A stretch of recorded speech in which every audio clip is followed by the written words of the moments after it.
दिसंबर 2025 दिल्ली, मुंबई, बेंगलुरु हर जगह भगदड़, हर जगह लाइनें, 5 लाख लोग फंसे और 750 फ्लाइट एक ही दिन में कैंसिल हुई।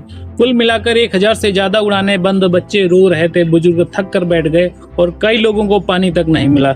इंडिगो ने कहा पायलट कम पड़ गए, लेकिन असली कहानी इससे कहीं बड़ी थी। चलिए आज इस पूरे खेल को आसान भाषा में समझते हैं। डीजीसीए ने जब इंडिगो से पूछा कि इतनी फ्लाइट्स एक साथ क्यों बंद हुई, तो कंपनी ने 3 बहाने दिए: विंटर शेड्यूल, टेक्निकल ग्लिच और पायलट की कमी। अब सुनो इन बहानों के पीछे की सच्चाई क्या थी। विंटर शेड्यूल, ये बहाना आधा सच है, क्योंकि सर्दियों में कोहरा पड़ता ही है, रनवे की विजिबिलिटी भी घटती है और स्लॉट भी धीमे चलते हैं। ये सब हर साल होता है। तो क्या इंडिगो को पता नहीं था? बिल्कुल पता था, लेकिन फिर भी कंपनी ने रोज 2300 फ्लाइट्स की प्लानिंग कर दी। यानी मौसम नहीं, प्लानिंग गलत थी। अब आता है टेक्निकल ग्लिच वाला बहाना।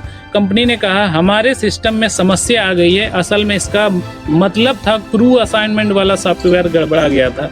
किस पायलट को कहाँ उड़ाना है कंफ्यूजन थी, और किसकी ड्यूटी खत्म हो चुकी है डेटा मिसमैच था, और कौन मैंडेटरी रेस्ट पर है सिस्टम में दिख ही नहीं रहा था। लेकिन कंपनी ये मान नहीं सकती कि प्लानिंग फेल हुई, तो सेफ वर्ड बोला, टेक्निकल ग्लिच। अब आता है पायलट शॉर्टेज वाला सच। ये शॉर्टेज अचानक नहीं हुआ। समस्या ये थी कि उसी समय डीजीसीए के नए रूल्स लागू हो रहे थे और उन रूल्स में पायलटों की ड्यूटी कम होनी थी, रेस्ट ज्यादा। डीजीसीए 3 महीने से वार्निंग दे रहा था, रोस्टर बदलो, ज्यादा पायलट रखो, नहीं दिक्कत होगी। लेकिन इंडिगो ने वही फ्लाइट संख्या रखी, क्रू उतना ही। यानी शॉर्टेज कंपनी की गलती थी, पायलटों की नहीं।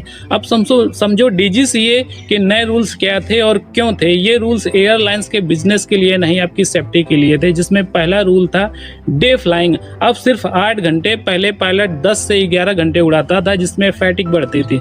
दूसरा रूल वीकली रेस्ट 36 घंटे से बढ़ाकर 48 घंटे कर दिया गया। और तीसरे रूल में पहले रात में 6 लैंडिंग अलाउड थी, अब सिर्फ 2 कर दी गई, और नाइट ड्यूटी का टाइम भी बढ़ा दिया गया। इन सब नियमों का असली मकसद बस इतना था कि थके हुए पायलट गलती न करें। एएलपी यानी पायलट यूनियन महीनों से बोल रहा था कि हम ओवरवर्क्ड हैं, थकान बढ़ रही है, ये रिस्क सीधे पैसेंजर पर पड़ रहा है। लेकिन जैसे ही 2 से 5 दिसंबर का हंगामा शुरू हुआ, फ्लाइट्स एक के बाद एक कैंसिल होने लगी, 5 लाख लोग ज्यादा एयरपोर्ट में फंस गए। तभी अचानक 5 दिसंबर को डीजीसीए कुछ नियमों में ढील दे देता है। पायलटों को मिलने वाला साप्ताहिक आराम, जिसमें रेस्ट गिना जाता था, अब लीव को भी रेस्ट मान लिया गया। और A320 पायलटों के लिए नाइट ड्यूटी का समय 6 बजे सुबह की जगह 5 बजे कर दिया गया। ये पूरी ढील 10 फरवरी 2026 तक वैलिड कर दी गई। पायलट यूनियन का कहना था कि ये सीधी सेफ्टी पर चोट है। डीजीसीए ने जो नियम सख्त किए थे ताकि पायलट थके नहीं और एक्सीडेंट का खतरा ना बढ़े, वही नियम बाद में डीजीसीए ने ढीले कर दिए, सिर्फ इसलिए ताकि इंडिगो की फ्लाइट